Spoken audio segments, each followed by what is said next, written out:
work hard. This wasn't a good quarter. Tell me, are you happy with this? Yes! Unocoin. Want to earn Bitcoin? Just grab your phone and shake it. Download the Unocoin app.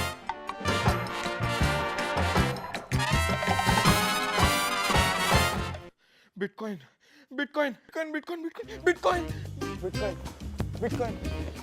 Get a systematic buying plan from the Unocoin app to get your Bitcoin today. Download the Unocoin app.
Okay, and we are live once again, guys.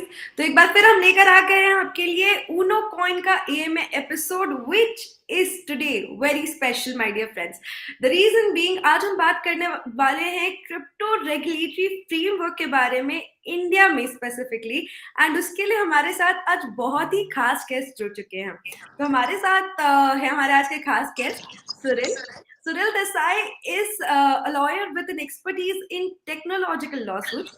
Along with that, he is a Bitcoin and blockchain enthusiast. And the best part about him is that he fought for the legalization or maybe the legitimacy of Bitcoin in India for a very long time. And of course, the results were really good after that. And of course, we have Sunny here, who you already know, the president and the co-founder of Unocoin. Hi, Suril. Hi, Sunny. How are you guys doing today? Doing good. Excellent. I Happy to am be here. super excited for this particular episode because I mean ये सवाल हम सबके मन में रहता है जो भी क्रिप्टो करेंसी में इनिशियली आता है या फिर काफी टाइम पे जिनको हो गया इन इंडिया स्पेसिफिकली. ये एक बहुत बड़ा क्वेश्चन है कि बिटकॉइन का लीगल स्टेटस या जो रेगुलेटरी फ्रेमवर्क है वो इतना कॉम्प्लिकेटेड है एंड उसको समझना इज वेरी टिपिकल. सो आज हम उसी के बारे में बात करेंगे. So before right away starting off with the questions and the main topic, Suril, I really want to know your entire journey around Bitcoin, where it started, and you know how you became this enthusiast, and where it came all the fighting for the legitimacy part and everything. Yeah, so my journey with Bitcoin actually started in 2011, 2012 types. And at that point, I was researching privatization of space exploration. And a colleague of mine came up to me and said, while you're looking at that, make sure you look at Bitcoin. And I started a Google search and I read up on it. And the only thing I could find at that time was how it's being used for illicit drug trades and things like that. And then I got onto the Bitcoin Talk forum, and then I was just navigating it, and then I just left it aside for a while, like till 2012, 2013. And in 2013, I discovered the Global Bitcoin Conference, which I believe you guys were behind, like it was CoinMonk at that time, and CoinMonk had organized this first Bitcoin conference in India. And for its time, it was an expensive conference, right? For 2 days, 10,000 rupees is not a small amount, especially for a nascent industry like Bitcoins at that point, right? And so I decided to go for it. It was in Bangalore, and then I went there, and the rest is history. That's where I connected with Sunny, and then Sunny came to Bombay, and I told him that I have a law firm. My father has founded a law firm, and we have been researching on Bitcoin and stuff like that, and we'd like to have a discussion. And Sunny and his team at that point came down, and we were talking about making a representation to the government. And this was sometime in 2013, December, I guess, right after the conference. And on Christmas Eve 2013, the first notification against Bitcoin comes out from the RBI, and all the exchanges at that point, and they weren't really exchanges, they were just platforms, right, where you could buy and sell Bitcoin. Many of them got raided by the enforcement directorate, and there was a panic in the market, and everyone was a young guy. I don't even think there was any formalized companies of sorts or anything like that at that point. And they approached us, and then we since we had done our research, we had looked at the Coinage Act, we had looked at all kinds of the Constitution, we had looked at everything, and at that point we were confident that Bitcoin is not illegal in any which manner in India, and we just had to make the case for it. And if we had to make that case, we would have to make a representation to the government. But to make a representation to the government is a tedious process. So we decided to hold a press conference where and we decided to take the bull by its horn, and long story short, we had the press conference, and we had people from the community back then come and talk about Bitcoin, how it works, how it operates, and the technology behind it. And in the grand finale of the conference, my father goes up and says, Bitcoin is not illegal per se, according to our research. And that statement was picked up by almost every business newspaper in India. And the headline was like, Bitcoin's not illegal, says Nishith Desai. And within a few days of that, the crypto exchanges were back up and running.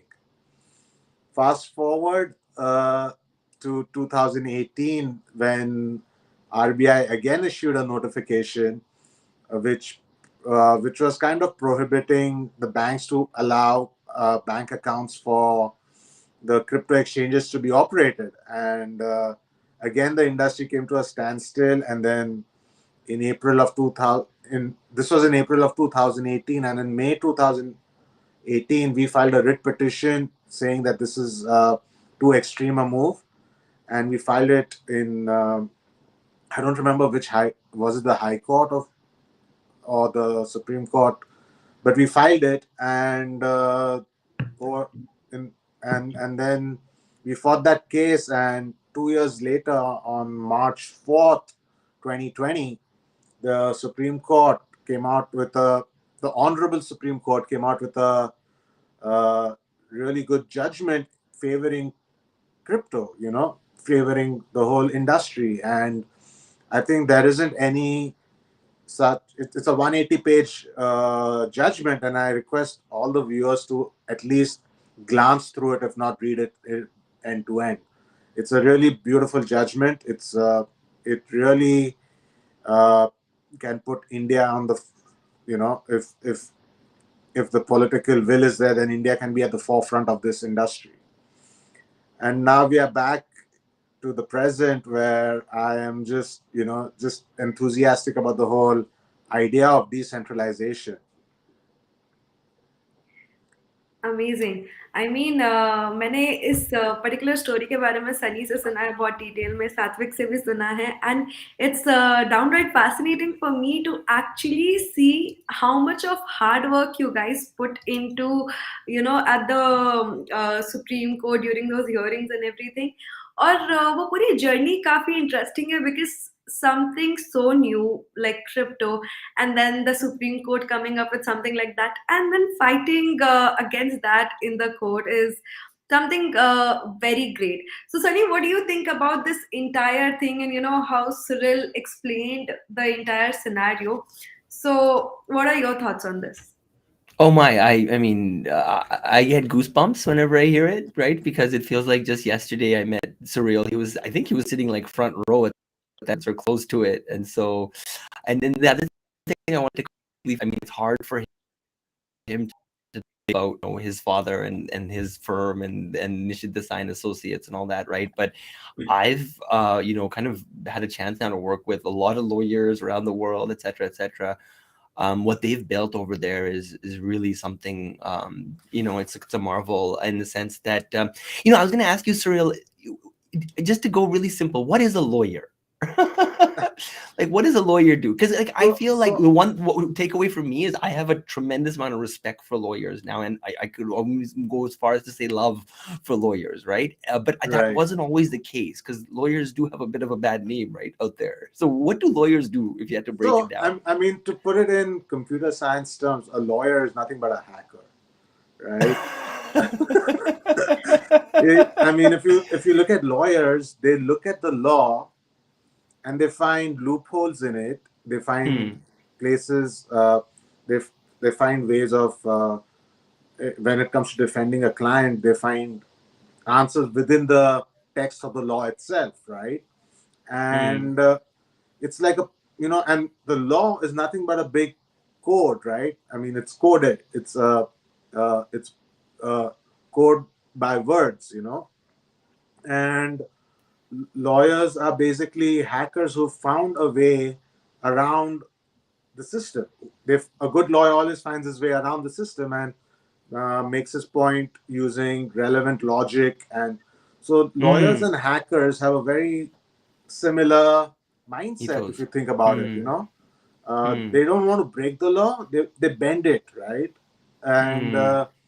And they find ways of how to leverage what they know and make a good use case. So, I mean, you have lawyers who defend the most heinous of criminals, and those criminals sometimes even get away with it because there are some discrepancies in the law itself. And they try to find answers to modern day society using innovative mechanisms to think.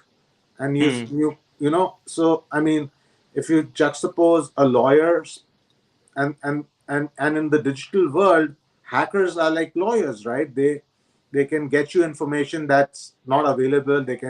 That's one part of hacking, but the other part of hacking is to build, right? You have to be able to break into a system, and then to make it stronger, you need to understand the system itself. And coders and hackers, that community is very similar to the legal fraternity. Is it true that many of your lawyers have technical backgrounds, like are engineers or something? I heard that a long time ago, or some of them rather. Yes, so we have engineers turned lawyers. We have our pharma life science practices led by Dr. Milind Antani, who was a surgeon, ENT surgeon for 14 years. And 14 years into the practice, he decided to do a career change. So now he spearheads our life sciences practice, and then we have chartered accountants who become lawyers. So when it comes to tax planning and all, it's helpful. So I have a question for you. Okay, so and again, I know we have a lot of more like questions of the hour, blah blah blah. But I like things that are more a bit more evergreen and everlasting, right? And these are very basic questions, but I feel like sometimes the most basic questions most people are afraid to ask because they don't want to look stupid, right? So I'm okay with looking stupid. What does human rights mean? Okay, because I mean, from my understanding, if I had to explain our court case, Harish was put on the stand. The judges asked, "Well, show us a case of a human that was their rights were violated." And a lot of this sometimes gets lost in jargon. But what does it mean to have human rights? What does it mean to defend those rights? And again, I know we're using words like hacker and loopholes in a positive light, but I want to also be very mindful of, you know, the person who's maybe checking into this for the first time and doesn't have this worldview, right? Because if you talked to Sunny 10, 15 years ago and you said words like, we're trying to break the system, blah, blah, blah, blah, blah, I would have a bit of a heart failure, right? So it's not break in like a negative way, right? It's more like, you know, to bring innovation and move the world forward. Am I right in saying? Yeah, I mean, I think human rights stem from an era where, you know, we had the World War Ones and Twos, right? Where we had seen the atrocities that were committed during that period, and the human rights that embody the large world today. It's about making sure that hurt we don't hurt each other. You know, it's designed to make sure that we don't uh, unscrupulously kill each other, or, you know, do things that, you know, that are violative of certain sense of, I don't want to call it privacy, but space, you know, like in the sense that no one should it it stems it has a lot of religious context to it too, right? Because hurt no one is a common theme of all religions, right? Be kind to your neighbor, be mindful, be, you know, it, you know, you take Buddhism, Jainism, Hinduism, Islam, Christianity, Judaism, Sikhism, all of them, right? They have this pertaining theme that says that, you know, hurt no one. But what ends up happening is that these religions themselves start fighting with each other. And that's when we have issues. And that's when human rights just go out of the window, and people get so enamored by use of force and brutality that, you know, it you know, so human rights to a large degree stem from the area. I mean, we talk about human rights, but human wrongs are mentioned in your code of conduct, you know. So what are, I mean, we have human rights, but we should also have something called human wrongs. What is unacceptable to society, what is harmful to the society, you know? And especially when we are entering this new era of generative AI and chat GPT, and, you know, all of these new technologies, quantum computing, all of that being hurled at us like, you know, the technology is coming like a comet, right? It's either going to, I mean, either we harness all its potential and create a system where we can uh, you know, have fun with it, you know, rather than fear it. And right now, what I feel, coming back to the topic of regulation, I feel the regulators are extremely scared of it, you know, in all sense. And that's why they're trying to bring in regulation which slows down the speed at which the comet is coming to us. But the comet is at, we I mean, I think we are heading towards singularity, and what we, you know, and we we are going to see some epic changes in the next 3-4 years. Indeed, 100%. And on that note, I'll be taking these questions from our comment section that are Sure. right here. First, we have Sheikh Altaf who's saying hi to you both, of course. Oh.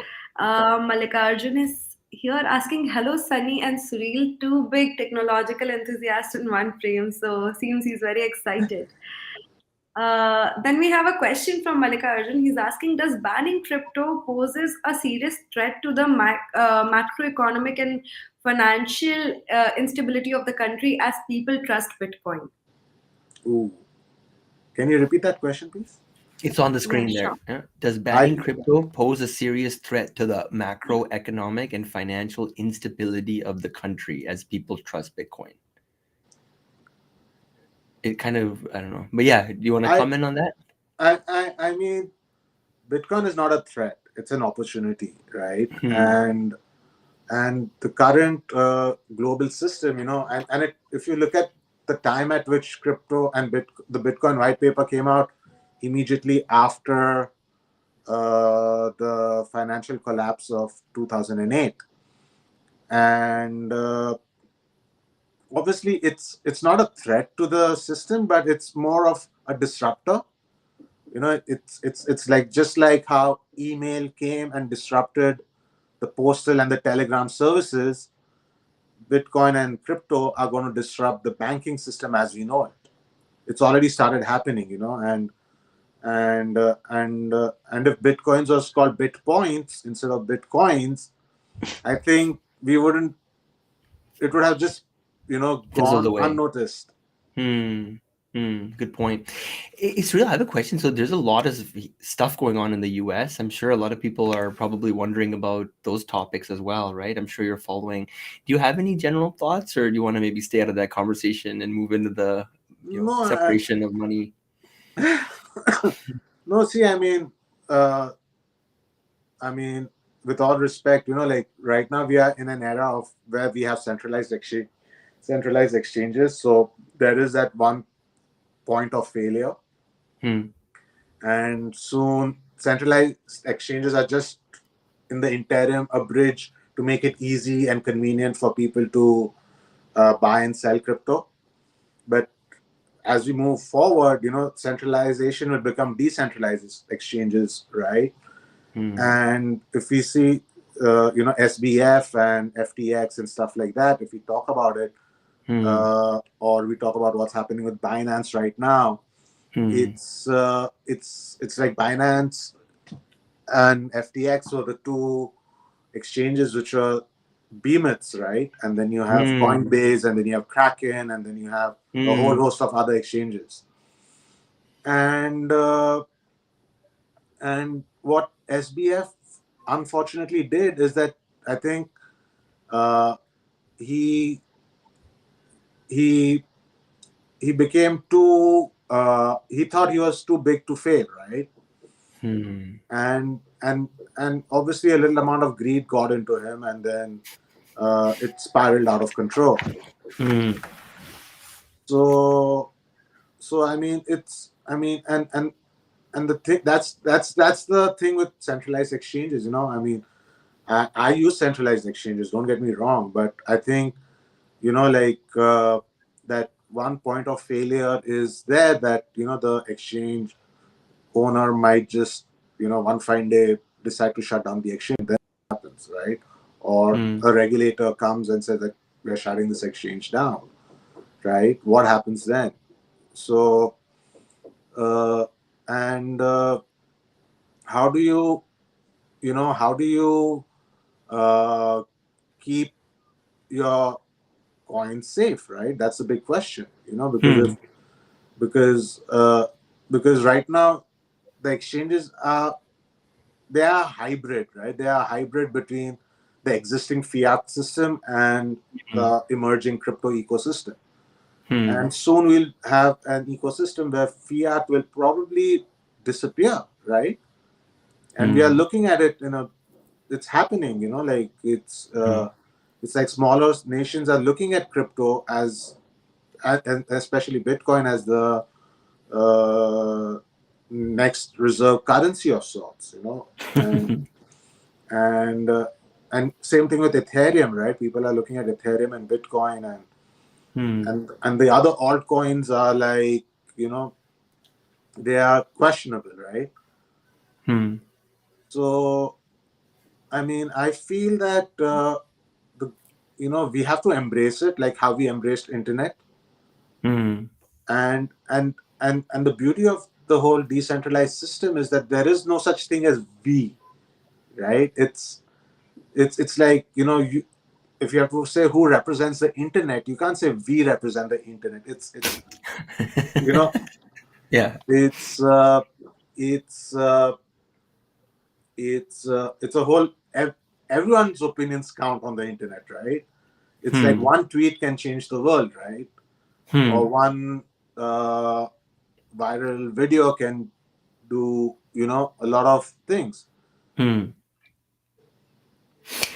Absolutely. I Some of you think, want to hit us up with a question? It's Suril up. I have yeah, like yeah. an infinite numbers, but I don't want to take up the whole thing.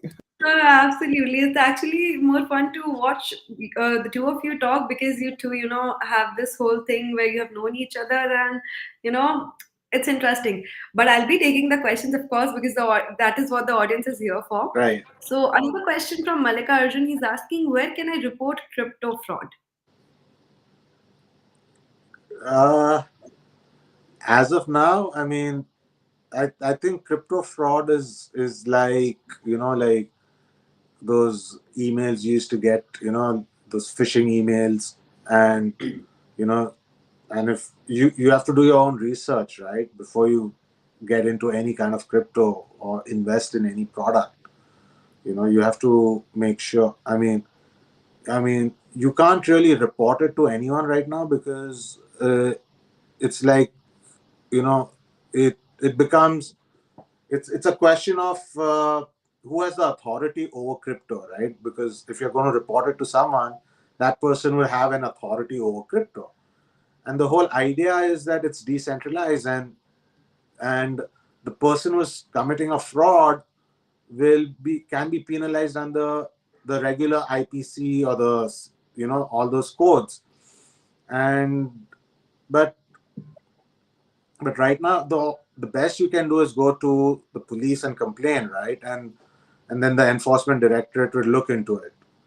But again, the whole idea of decentralization means that it's self-sovereign, so you have to be more watchful than ever before you ever indulge in any kind of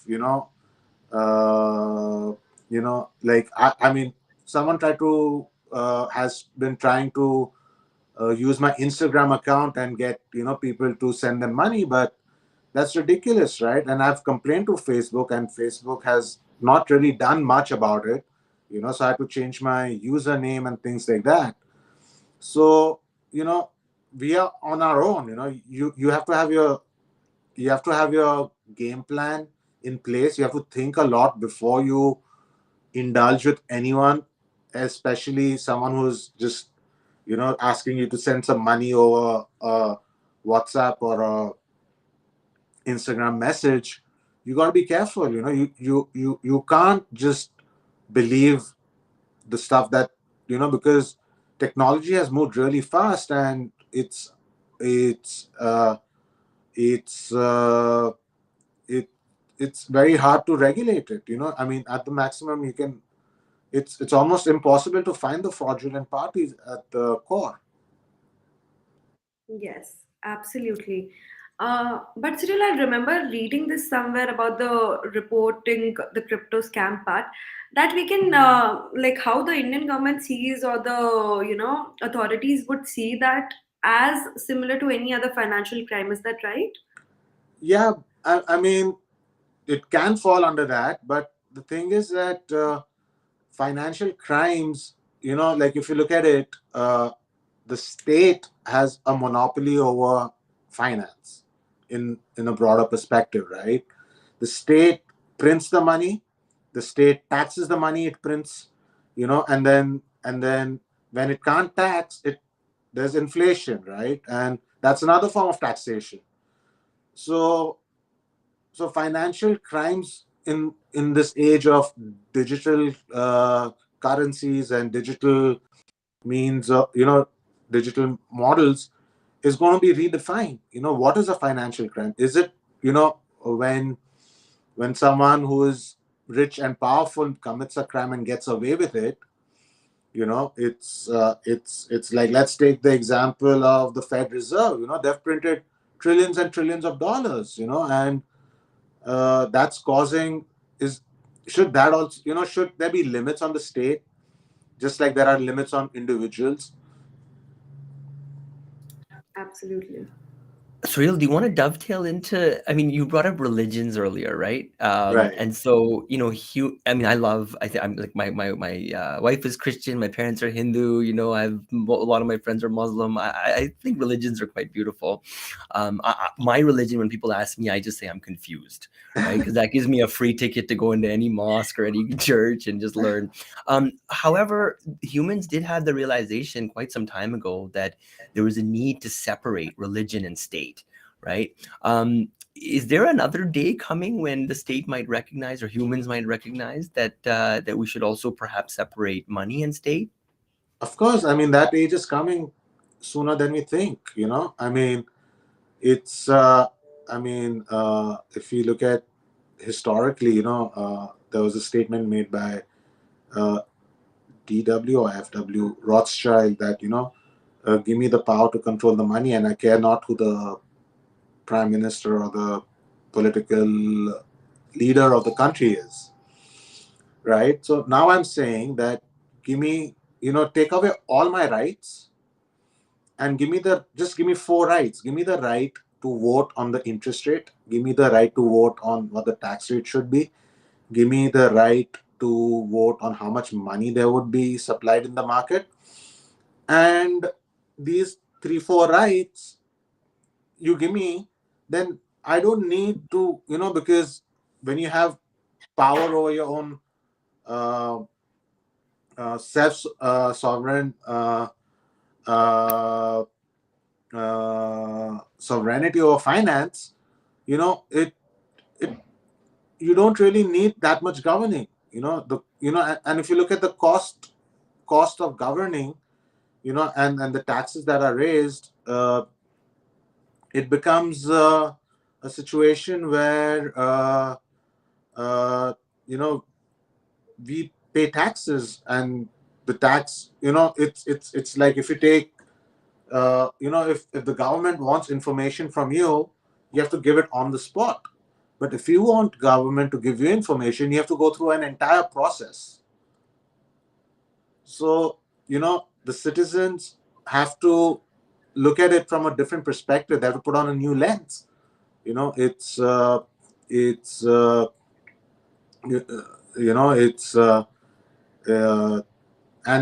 and money is a form of freedom of expression. Like when you have money, you are able to express yourself. So constitutionally, it's a protect. It's like if I have sufficient amount of money, then I can do and uh, do and say whatever I want and get away with it. I get free time, leisure time.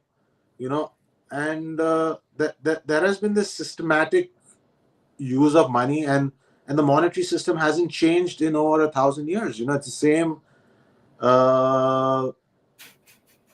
thing that keeps on emerging day after day. It's the same issues. Every few years there's a crisis, then there are more regulations, and now we are over regulating ourselves out of existence. Absolutely. I totally agree on the part where the over-regulation was mentioned. And of course, like you said, the governments are scared of the technology and they're not completely understanding that that plays a very important role where, they're starting with all the over-regulatory policies and things that they're coming up with. So we're going to quickly take a few of these comments that we have right here. Ilona Mehta is saying Kraken encourages self custody. I think that was in response to one of your previous answers. Everybody does. I mean, even at Unocoin, Yeah, once you buy your that's what Bitcoin, I'm take it, wondering. take possession of it. But I don't think Do you all have the a feeling exchanges in for India allow you to take your crypto. We'll leave that for another podcast. But no, no, I think it's an interesting conversation. Do you have any questions, Shambhavi, for Surreal? Otherwise, Yeah. We have a lot of questions from the audience over here.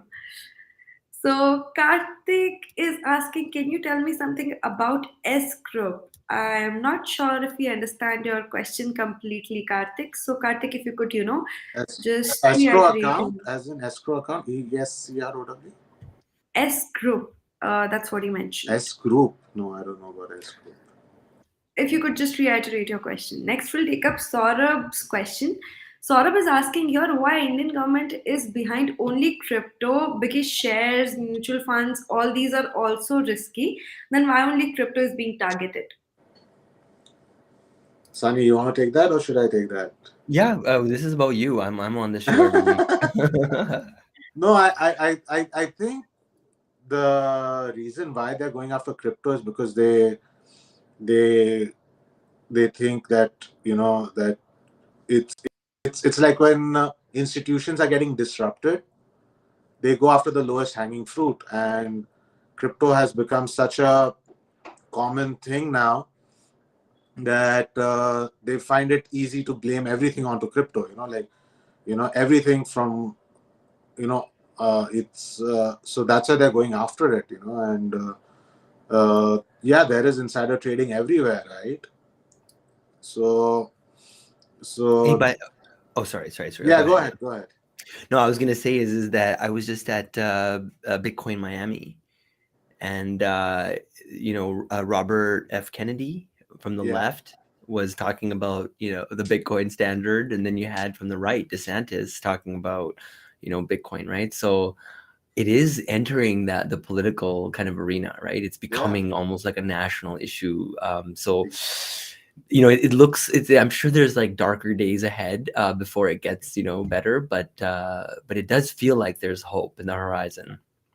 Oh And yeah, yeah, especially yeah. when you alluded to El Salvador or countries like El Salvador that are adopting it. Central Um, African Republic and stuff like Let that. me ask a question. I mean, I think I know the answer to this, but like, I think about this a lot, obviously. But how do I ask this? Do you ever see the Indian government moving towards seeing Bitcoin as a reserve currency? Like, what needs to happen between today and let's say 10 years from now for that light to go off? And I'll just preface this by saying, from what I heard, Russia and India is trading oil, and and maybe Russia's like, what are we going to do with these rupees, right? Well, Yeah. maybe they can all think about using something See, like Bitcoin, I mean, right? Like, I wouldn't it? put it in a very simplistic term. Yeah.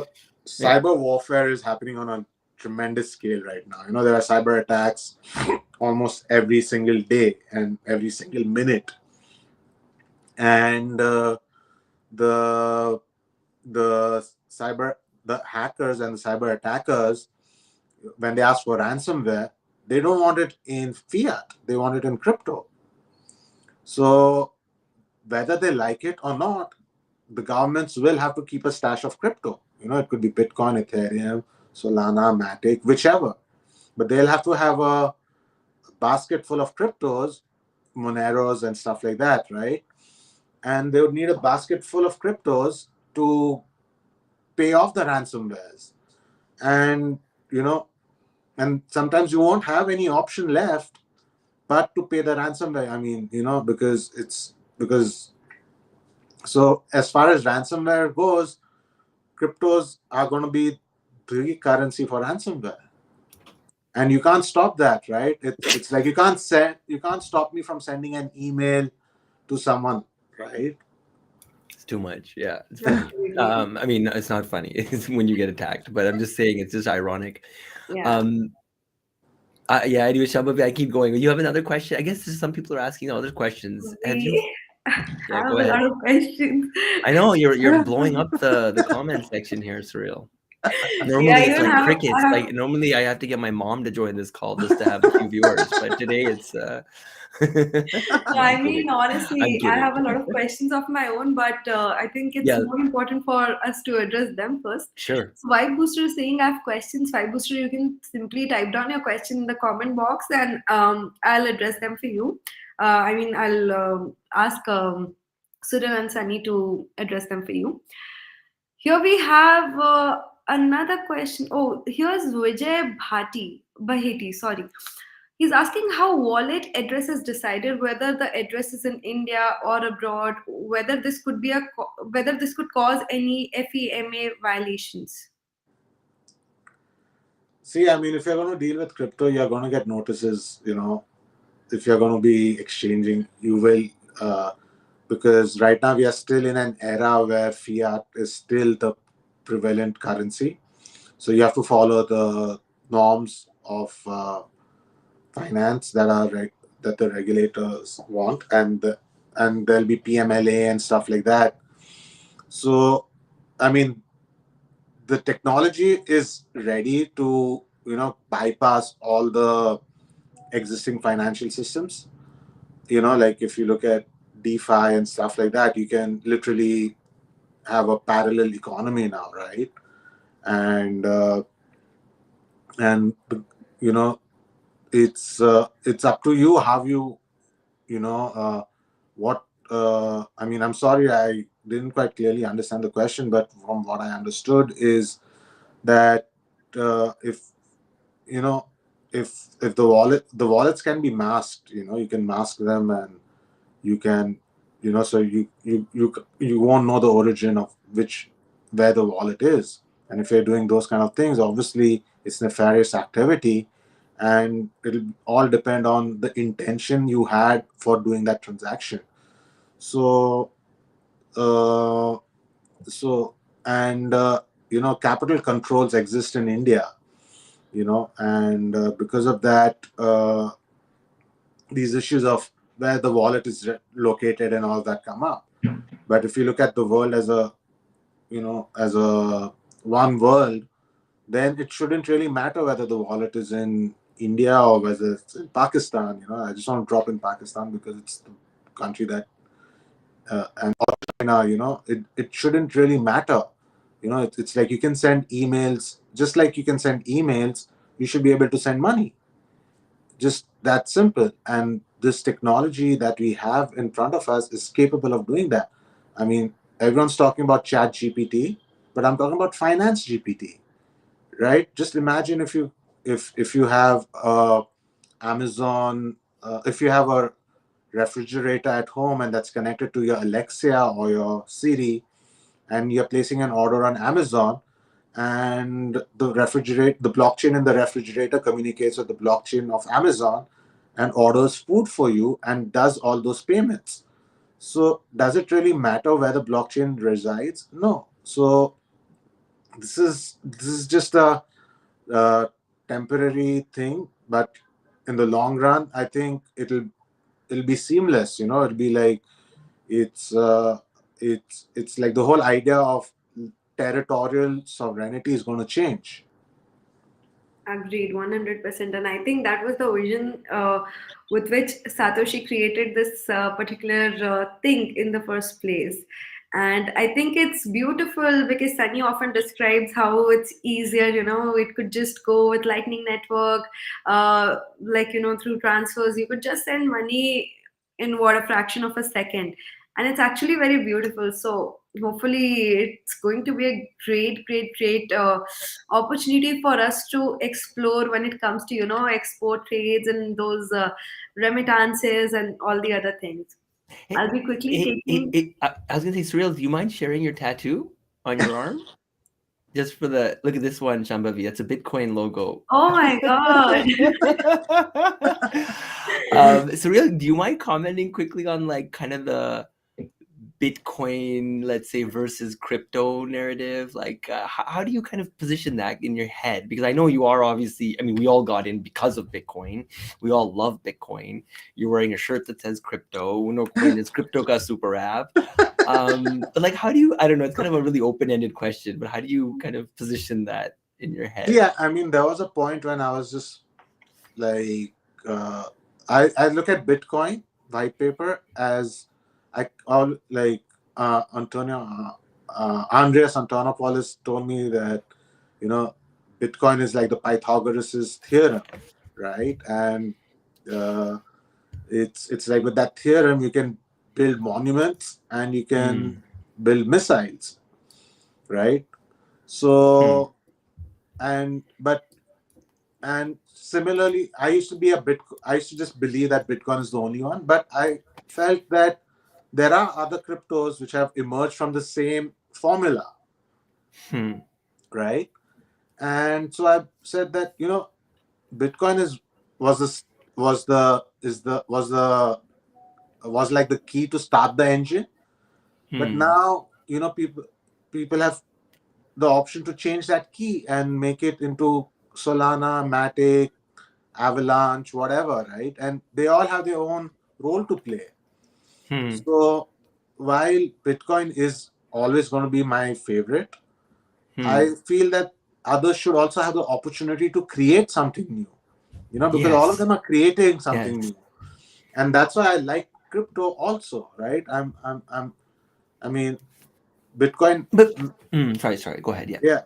Yeah, so there is the idea of Bitcoin being the, Bitcoin maximalists are there, and I agree with their viewpoint also. But that does not mean I should stop looking at other cryptos, Of because course not. it's it's like, think of Bitcoin as World Wide Web, and think of the other cryptos as the websites on the World Wide Web. Interesting. That's a nice way to frame it. Yeah. No, I mean, there's this asymmetry, right? Where you have like, founders trying to get rich off of the coin. Oh, maybe it doesn't pass the Howey test. Oh, there's all these like jugad, right? People play, right? So I'm curious, but you've been watching this 10 years now. Have you seen any signal, like true signal? Look, I'm a big fan of the free market over Bitcoin, I would say, right? Right. Because free market precedes that and supersedes it. However, I want to not be a Bitcoin maxi. I want to like something else because I love, I think if someone can create Bitcoin, someone can create something even better.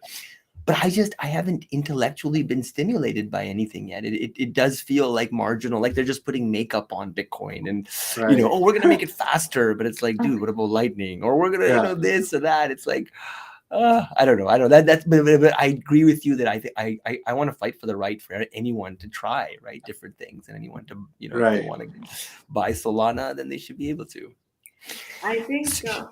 Yeah, Shambhavi, go ahead. I was going to turn it over to you. So when Suril was mentioning about all those altcoins and stuff, I was wondering that Sunny would not directly agree to this point at all. But I agree to what Suril just said, because see, I do these coin histories, guys. If you don't follow our Unocoin page on Instagram, please go and do, because I post this. I mean, the social media team does. I do the content part. We do this amazing coin history stuff where we tell you about something unique related to a particular altcoin. And whenever I do the research behind that, it's amazing because each time I see something that is unique about each coin, and that is what makes it very interesting. The whole altcoins, and of course, the Bitcoin is the OG king and everything. But then again, every other coin also has its own, unique feature that just depends on what you are looking for in a coin. So I also feel like that's also a very personalized approach. I'm just trying to give a very diplomatic answer here. Yeah. No comment. Next question. Okay, moving forward. Here we have, who do we have next? Okay, next question is for you, Sunny, by Amya Malkan. She's asking, Sunny, have you faced any backlash from the government with P2P transfers?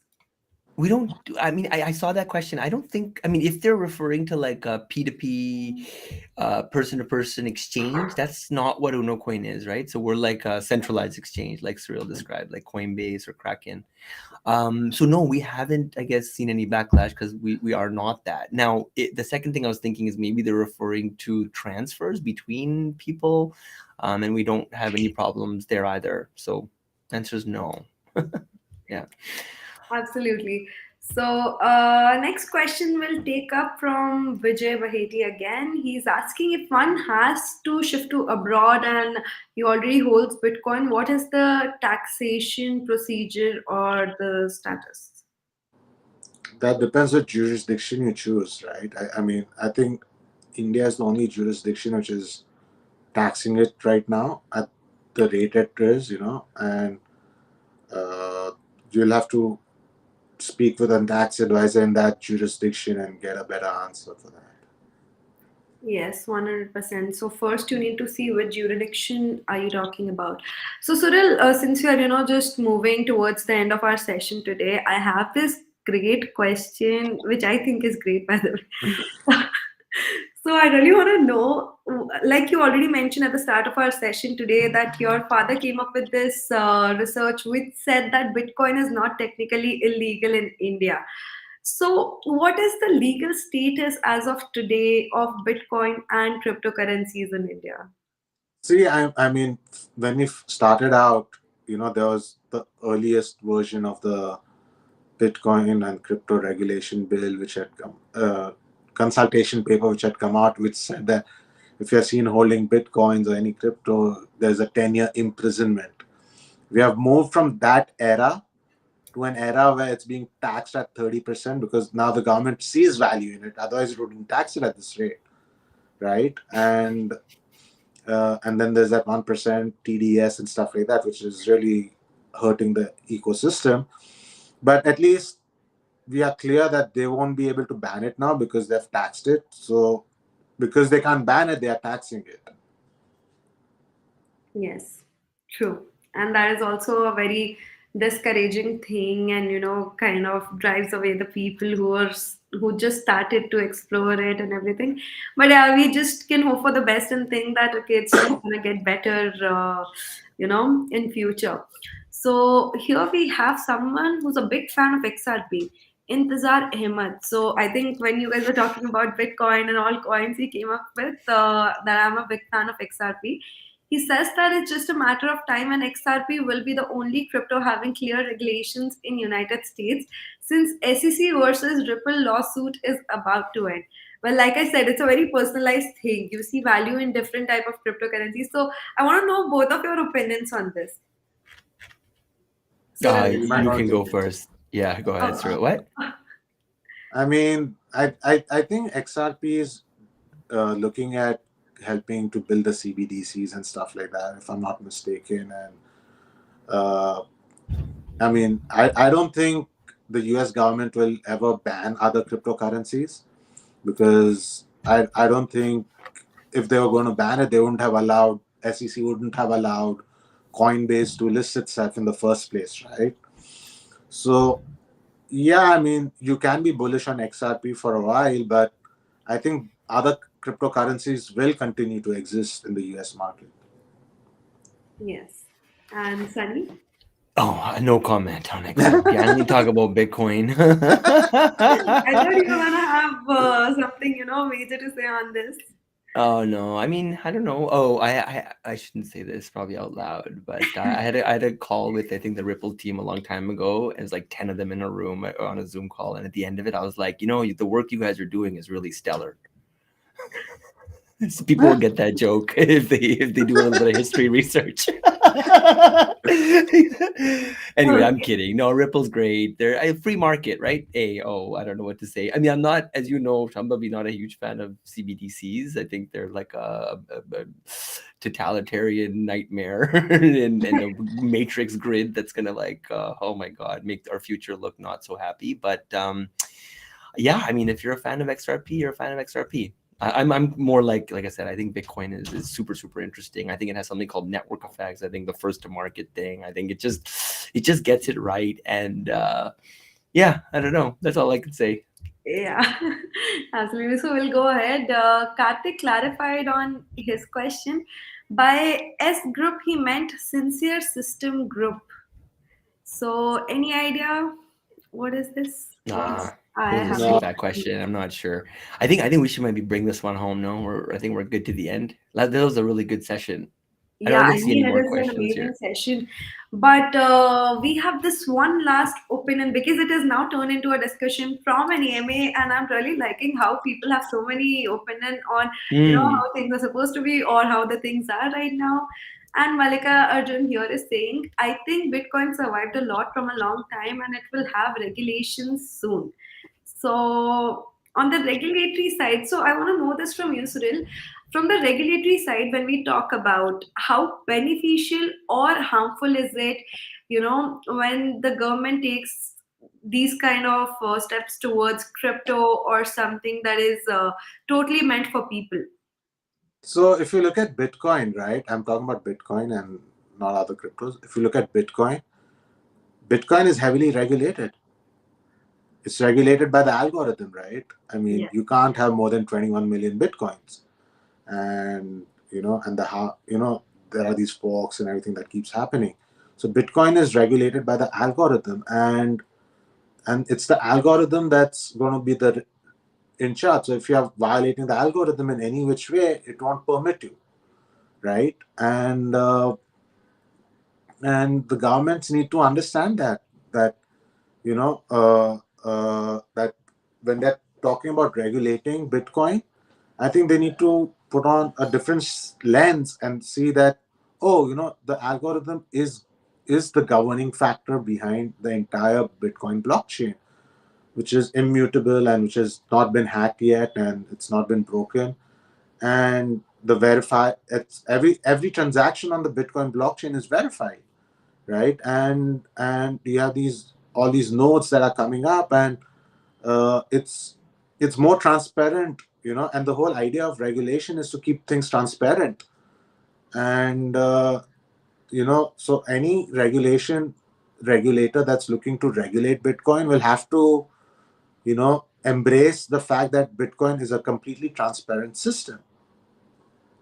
Yes. It's more transparent than the system we have at the moment, and that's what is the big uphill task for the whole Bitcoin community. That if you look at our banking system, it's probably the most undemocratic institution in our society. A handful of banks decide what the interest rate should be. It's like there is no consensus taken into account of the people, and it just benefits the people who are on the top of the pyramid, while Bitcoin has shown that it can benefit people from any sector of the society. So regulating Bitcoin will be like creating a sort of elitism, that we can regulate Bitcoin. I mean, I don't think anyone can regulate Bitcoin or should regulate Bitcoin. Yes, 100%. And the part where you Amazing. mentioned that it's better than the current system that we have, I think most people who have been reading about Bitcoin or have been learning about Bitcoin would agree, because I and Sunny, we have these calls often or during our AMAs, and he describes about Bitcoin, and I think the most that I've learned from is from Sunny when it comes to Bitcoin, and how it functions, its basics and everything. And it's actually, when you think like that, the current government system or the financial system, be that in any country, it's super flawed. Like, when it was created, we did not have a say in that, right? It were the people who were sitting over there in the parliament and who had their own personal interest, perhaps. They were doing all of these things. And with a technology like Bitcoin, we can actually have a say in the financial scenario of our particular country, state, wherever we are. And it's actually more beautiful that way, because we know what's going on. That's why I think that was, I think, the vision of Satoshi also when he was creating it back in 2009 after seeing the entire recession. And of course, when we talk about inflation and other things, it's a great hedge.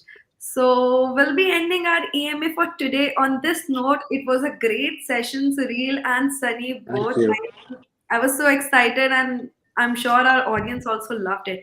Thank you so much, guys, for joining in and watching our today's AMA. Stay tuned and keep following Unocoin. Thank you, Surreal. Thank you, Shambhavi. Thank Bye you. bye. Thank you. Thank you, Amazing. Shambhavi. Bye. See you.